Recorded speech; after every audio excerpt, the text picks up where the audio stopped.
Olá, pessoal. Como vocês já sabem, eu sou o Thiago, né? Eu sou PCMP de História e Filosofia, e essa semana eu fico com mais um ATPC com vocês, agradecendo de antemão a participação aí das nossas amigas aqui, a Claudineia e a Thalita, né, que já falaram sobre a questão das APs, né, a questão da interdisciplinaridade, a questão da foco-aprendizagem. E hoje nós vamos começar um trabalho que os outros PCNPs também vão dar continuidade. Nós vamos ver de que forma que as nossas disciplinas elas conseguem também estar trabalhando dentro desse contexto das APs, tá? De que forma que as nossas habilidades, tendo em vista que o nosso currículo ele é amarrado, né, ele é emaranhado, como que as nossas habilidades acabam conversando com as habilidades de língua portuguesa, com as habilidades de matemática, etc, etc. Nessa semana eu vou focar especificamente em História e Geografia, particularmente no sexto ano, e de que forma que a gente trabalha, né, de forma meio que implícita, as outras habilidades e acaba nem percebendo, tá? Então, eu vou espelhar aqui a minha tela, só para vocês verem alguns exemplos que eu vou dar hoje.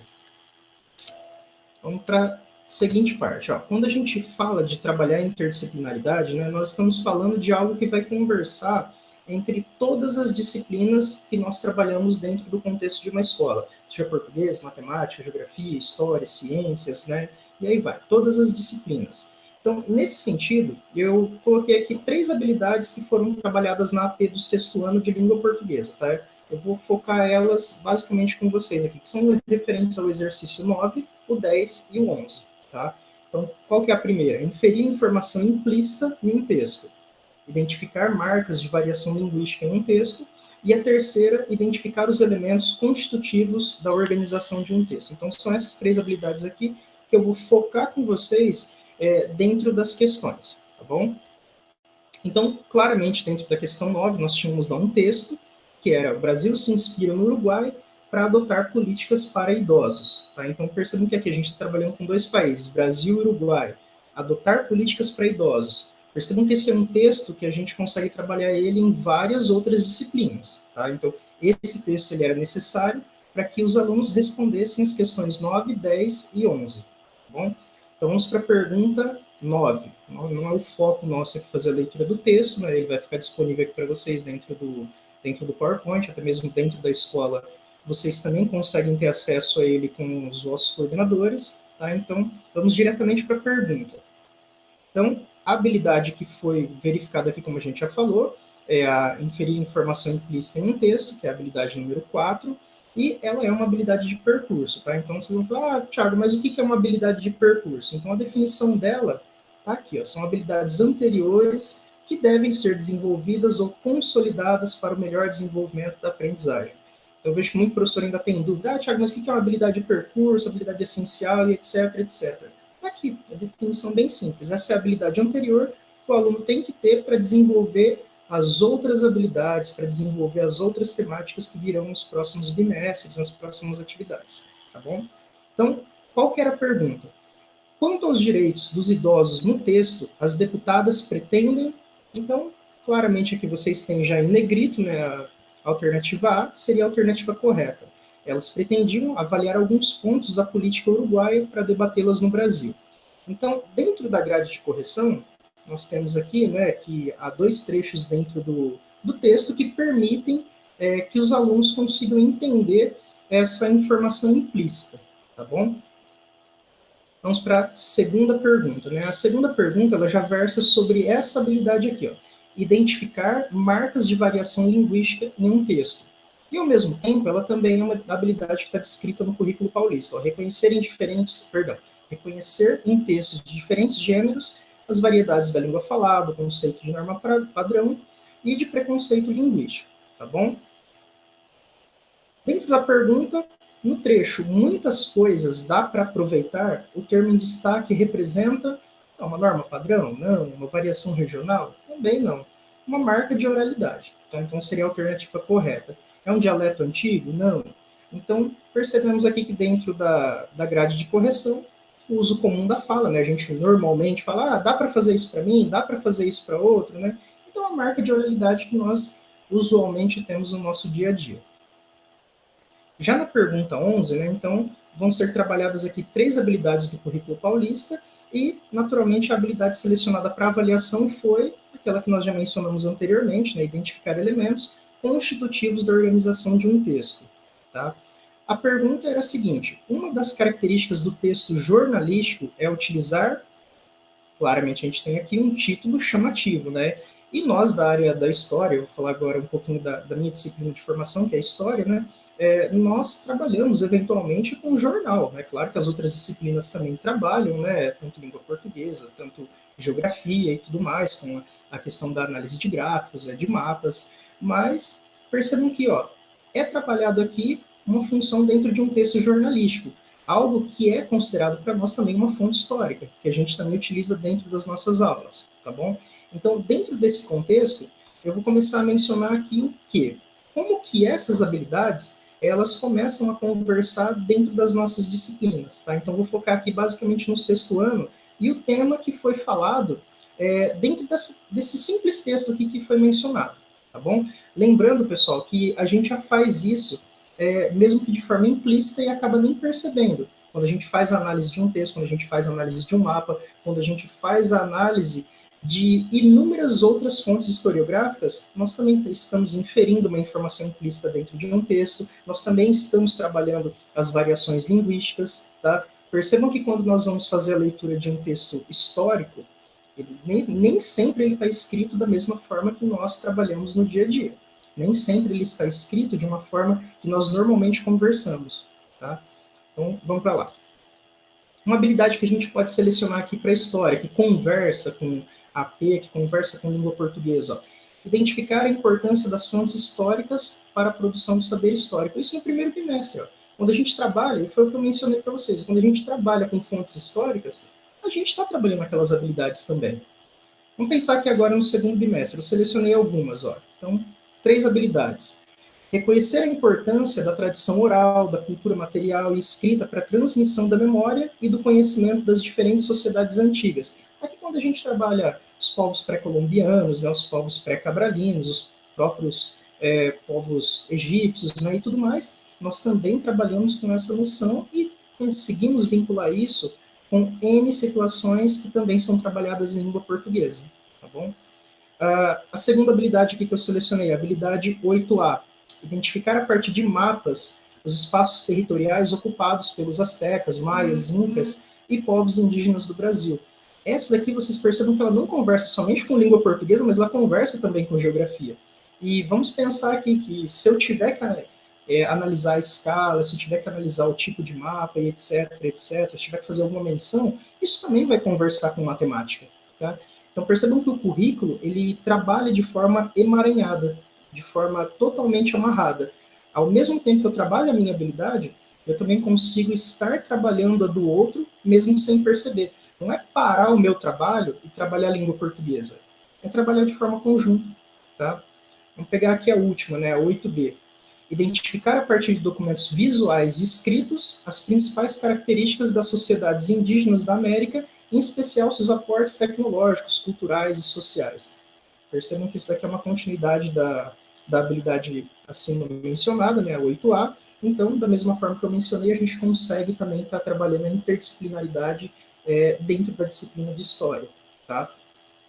Tá, Tiago, me dá um exemplo, então, de como que eu posso trabalhar o que foi mencionado ali no texto da AP, como que eu posso vincular isso dentro da minha matéria. Bom, vamos pensar aqui, eu coloquei algumas hipóteses, né, algumas situações que a gente pode também estar trabalhando. Então, ó, pesquisar e identificar os povos pré-colombianos que viviam na região do atual Brasil, né, e do Uruguai. Então, percebam que aquele texto que foi mencionado sobre Brasil e Uruguai, eu também posso destacar dentro da minha disciplina quais eram os povos que viviam aqui, né? Quem eram? Ainda resistem, né? Em que lugar que eles viviam e tudo mais. E de que forma que essas populações elas acabaram sendo marginalizadas pelo processo de ocupação colonial. Então, dentro disso, eu também posso fazer uma tabela comparativa, eu posso estar trabalhando a matemática aí nesse sentido, tá bom? Uma outra situação que eu posso colocar aqui também, ó, pesquisar e analisar diferentes fontes históricas referente à história dos povos nativos americanos. E como que essas fontes tratam esses povos, né? De que forma que essa história chegou até nós? Tá? Então, percebam que aí eu tenho uma versão e cabe a nós, né, enquanto professores de história, trazer um pouquinho desse olhar do historiador, da problematização da fonte. Por que essa fonte agiu dessa forma? Né? Perdão, por que essa fonte agiu? Não. Por que a pessoa que construiu essa fonte pensava daquela forma naquele momento? Tá? Será que essa é a única versão que nós temos daquela história? Tá? Outro ponto que a gente pode continuar aqui, ó, destacando o caráter cultural da oralidade dos povos nativos americanos, a montagem de um mapa conceitual ilustrado, com o resultado da pesquisa e análise das fontes. Percebam que quando a gente vai trabalhar com a produção do mapa conceitual, me recordo que alguns dias atrás o Luciano trabalhou com o Padlet em artes, né, no TPC dele de artes. Depois, se vocês quiserem, dá uma olhadinha lá no nosso canal do YouTube, né, dê uma olhadinha lá no ATPC de Artes, que ele menciona sobre o uso do Padlet e tudo mais. Ali a gente também consegue estar trabalhando um mapa conceitual de forma digital. E é bem bacana a utilização dele, tá bom? Recentemente nós tivemos que montar o painel à vista, né, do MMR, e eu acabei utilizando ele, é muito bacana, bem simples de ser utilizado. É como se fosse um microblog, talvez uma micro rede social, que a gente consiga compartilhar, a gente consiga demonstrar e a gente consiga também editar de forma conjunta, tá bom? Então, fica aí a dica, utilização do Padlet para a produção de um mapa conceitual. Terceira situação que eu posso colocar aqui, pessoal, pesquisar e analisar os dados históricos sobre o processo de ocupação do território brasileiro e uruguaio e como que essa ocupação influenciou na marginalização socioeconômica dos seus descendentes. Percebam que essa daqui ela vai complementar também a situação anterior, tá bom? Então, quando a gente fala desses dados históricos, né, desse processo de ocupação, a gente não está deixando de trabalhar a nossa disciplina, a gente continua trabalhando ela, a gente está trabalhando as fontes históricas, mas ao mesmo tempo, de forma implícita, mesmo que a gente não perceba, a gente está dando uma mão lá para as outras disciplinas, trabalhando a interdisciplinaridade, tá? Então, por isso que é interessante que dentro dos ATPCs, vocês acabem conversando, né? Claro que devido à pandemia a gente acaba trabalhando mais de forma remota, né, de forma digital, mas sempre está conversando com os professores também das outras disciplinas, porque de repente o que você está trabalhando aqui, você acaba complementando o trabalho do outro ali, tá? Então um acaba ajudando o outro, e se a gente consegue trabalhar de forma conjunta, um colaborando com o outro, pode ter certeza que o nosso produto final, que é o aluno, ele com certeza vai aprender de uma forma muito mais prazerosa, tá bom? Outro ponto que nós podemos colocar aqui, pessoal, é a leitura e discussão sobre a Lei 10.741, que fala do Estatuto do Idoso. Percebam que foi falado lá no texto sobre a questão do idoso, mas eu posso também trabalhar isso dentro da minha própria disciplina. Tiago, mas não tem uma habilidade que verse sobre isso daí e tudo mais, né? De repente eu posso estar vinculando isso, sim, dentro da minha própria disciplina, como um tema extracurricular, tá bom? Eu posso também estar trabalhando isso dentro de geografia, que isso versa bastante dentro da disciplina de geografia, quando nós vamos trabalhar as pirâmides etárias, né, as transições demográficas, e eu posso ver quanto que isso está afetando a vida da população brasileira. Nós estamos vivendo em um país que está envelhecendo. Então, na geografia, isso é plenamente possível. Na sociologia, isso também é plenamente possível. Na história, também. De repente, se eu quiser dar um ganchinho ali em alguma determinada matéria que eu vou trabalhar, eu consigo também dar um ganchinho aqui dentro do Estatuto do Idoso. Ah, Tiago, mas para sexto ano é bem complicado eu fazer a leitura do Estatuto. Mas você pode mencionar, você pode conduzir de uma forma com que o aluno entenda. Gente, ó, até então nós não tínhamos um estatuto que versava sobre isso, né, e tudo mais. Agora nós temos. Tá? Então, é uma situação que é uma hipótese, é uma sugestão. Ninguém está falando aqui que vocês têm que trabalhar dessa forma. Cada professor, cada escola tem a sua própria autonomia, tem a sua própria realidade. De repente pode ser, vamos pegar aqui um caso de uma cidade que a população está envelhecendo. Eu posso também estar utilizando isso como referencial, tá bom? Por último, aqui eu coloquei uma produção de texto, né? Quais atitudes podemos ter hoje para assegurar uma melhor qualidade de vida à população idosa? Então, eu vejo que muitas vezes a gente sempre faz com os sextos anos, né? Uma pequena atividade, até mesmo como uma sondagem sobre a minha história de vida. E muitas atividades dentro dos cadernos do aluno, dentro do primeiro bimestre, elas versam sobre isso, tá? É bem bacana a gente fazer também esse tipo de produção de texto. Seria bem interessante, né? Quais atitudes que eu posso ter hoje para que futuramente eu possa ter uma melhor qualidade de vida? Me recordo que eu fiz isso em alguns momentos dentro de um projeto que nós tínhamos com o sexto ano chamado Cápsula do Tempo. Eles escreviam uma carta de quais atitudes, né, que eles poderiam ter no hoje para que futuramente eles não chegassem a ter uma velhice tão complicada, né, e tudo mais, o que eles esperavam que eles fossem no futuro. É bem bacana, são projetos bem interessantes que vocês também podem estar utilizando, tá? Enquanto uma sugestão. Ninguém está colocando aqui enquanto obrigatoriedade. Tudo bem? Tá, Thiago, mas você falou de história, né? E geografia. Há algumas ideias aí que a gente pode estar trabalhando em geografia, né? Bom, da mesma forma, eu utilizei os mesmos exercícios, tá? O 9, o 10 e o 11, mas eu vou trazer algumas ideias aqui para vocês dentro da disciplina de geografia, tá bom? Então, a habilidade aqui eu selecionei duas, né, dentro do primeiro bimestre, que conversam. Então, ó, habilidade 14, analisar o papel de grupos sociais, com destaque para quilombolas, indígenas, entre outros, na produção da paisagem, do lugar e do espaço geográfico, em diferentes tempos. Que é aquela vinculação que nós temos lá ao espaço, quem habitava aquela região anteriormente e tudo mais. A habilidade 15, né, elaborar hipóteses para explicar as mudanças e permanências ocorridas em uma dada paisagem em diferentes lugares e tempos. Também conversa com a habilidade anterior e conversa com aquela temática que nós já colocamos ali de Brasil e Uruguai. Já no segundo bimestre, eu coloquei aqui 3 habilidades, é claro que coloquei 3, mas muitas tantas outras também conversam. Isso daqui é só um exemplo, tá, gente? Então, habilidade 20, trabalha dentro da unidade temática aqui de formas de representação e pensamento espacial, e as outras também. Reconhecer a importância da cartografia como uma forma de linguagem para representar os fenômenos nas escalas local, regional e global. A 22, distinguir os elementos do mapa, tais como título, legenda, escala, orientação, projeção, sistema de coordenadas, fontes de informação, entre outros, em diferentes representações cartográficas. E a 24, aplicar técnicas de representação utilizadas na cartografia temática, em especial a diferença entre mapas de base e mapas temáticos. Então, se eu estou falando de Brasil, se eu estou falando de Uruguai, o meu aluno do sexto ano, ele claramente vai ter que saber onde fica o Brasil e o Uruguai. O Brasil, é claro que ele vai saber onde fica, né, e tudo mais, mas é importante que ele faça essa localização dentro do mapa mundi, dentro do mapa do continente americano e tudo mais. Mas e onde fica o Uruguai? Ah, professor, sempre tem aquela perguntinha, onde é que fica o Uruguai? É vizinho aqui do Brasil? É, legal, mas onde? Aí entra as habilidades de geografia. Perceba como que a gente consegue estar trabalhando isso da mesma forma que está sendo trabalhado lá na AP. Lá nós temos apenas um texto. Mas se eu consigo trabalhar isso daqui dentro da minha disciplina de geografia, claramente essa situaçãozinha aqui, ela vai conversar com as habilidades lá de língua portuguesa também. Tá bom? Como eu falei para vocês, é um currículo emaranhado, é um currículo totalmente amarrado.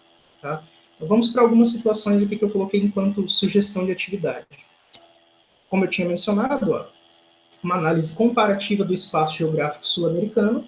Então, é importante que o meu aluno ele tenha o conhecimento de onde se localiza o Brasil dentro do mapa do continente americano, dentro do mapa mundi, né? E onde fica o Uruguai. Então, essa análise comparativa é importante, tá bom?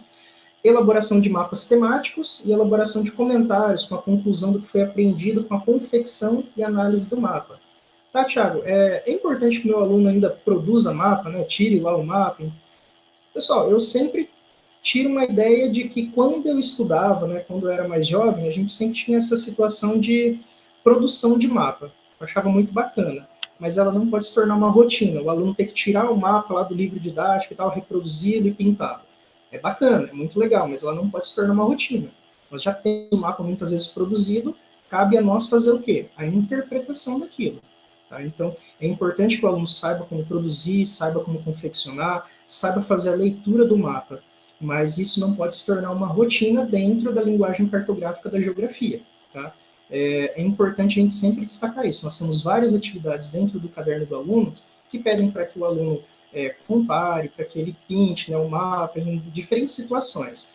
Mas é importante a gente colocar que isso não deve ser uma rotina, tudo bem? Então, é importante que o aluno saiba como confeccionar, saiba como produzir, saiba como analisá-lo, mas a gente ficar naquela ideia de tirar a mapinha do livro, né? Vamos pintar o mapa tal, tal, tal, tal. Isso a geografia já não versa mais, tá bom? É importante ele conhecer, repito, é importante ele conhecer, é importante ele saber como que se confecciona, né? Saber analisá-lo, Mas essa ideia da confecção que a gente tinha lá no passado, e aí vocês vão lembrar, tá? Lá no passado que a gente pegava aquela folhinha de seda, né? Copiava um mapinha e tudo mais, isso já não é mais tão interessante, tá bom? Até porque a gente já tem um mapa pronto lá, tá bom? Terceiro ponto que a gente vai ter aqui, ó. A pesquisa e comparação sobre os índices de envelhecimento da população brasileira e uruguaia, tá? Então, isso é claro que a gente vai trabalhar em séries posteriores, tá bom? A gente vai trabalhar isso em anos posteriores, lá no oitavo, né, no nono ano. Nós vamos trabalhar com essa questão das pirâmides etárias, mas é importante que o aluno também saiba que isso existe, e é importante ele saber que as populações, tanto brasileira como uruguaia, elas estão envelhecendo, que existe uma situação como essa. Cabe a gente também mencionar, é uma forma que eu consigo trabalhar também esse ponto dentro da geografia. Terceira situação aqui, pessoal, perdão, terceira não, a quarta. Analisar os impactos da desigualdade social nos índices de envelhecimento e a relação campo-cidade nesses resultados, tá bom? Então a gente sabe que essa relação campo-cidade, né, que vai combinar no que a gente conhece aí também como êxodo rural, ela aconteceu tanto aqui como no Uruguai, e esse é um tema que também versa a geografia, tá? E isso também é um dos fatores que acabam impactando dentro do que nós conhecemos como desigualdade social. É um dos, não é o único, tá bom? Então, cabe também ao professor de geografia estar trabalhando dentro desse contexto. E que vai conversar com as nossas habilidades lá de língua portuguesa também.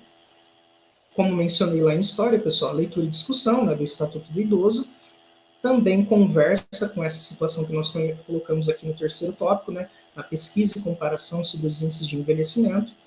Preciso, Thiago, esmiuçar todo o Estatuto do Idoso? Não, não precisa. Da mesma forma que o aluno, nós trabalhamos com o aluno que existe um Estatuto da Criança e do Adolescente, existe um Código de Defesa do Consumidor, né?